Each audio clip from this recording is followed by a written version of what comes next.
তোমার সাথে রোজা অবস্থায় কেউ যদি ঝগড়া করে, তোমারে যদি মন্দ কিছু বলে, গালি দেয়, তুমি বলে দিও ভাইয়া আমি রোজাদার।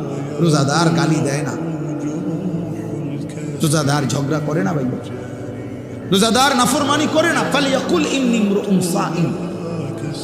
নবীজি বলেন বলে দিও তুমি ভাইয়া আপনি আমার আরো অনেক কিছু বলতে পারেন, আমি রোজাদার, আমি রোজাদার। রোজাদার গালি দেয় না। রাসূলুল্লাহ সাল্লাল্লাহু আলাইহি ওয়াসাল্লাম বলেন লাইসাল মুমিনু বিত্তাআন ওয়ালাল লাআন ওয়ালাল ফাহিশ ওয়ালাল বাদী।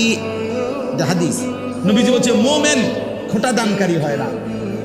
খাবাইয়া 10 টাকা খাবাইয়া আবার এক সপ্তাহ পরে বাড়া এদিনও তো তোরে 10 টাকা খাবাইলাম না, এতে না খাওয়ানি ভালো ছিল। তা আল্লাহ নবী সাল্লাল্লাহু আলাইহি ওয়াসাল্লাম বলেন মুমিন খোঁটা দেয় না, অনুগ্রহ করে কি দেয় না, খোঁটা দেয়। ওয়ালাল লাআন, মুমিন কাউকে লানত দেয় না।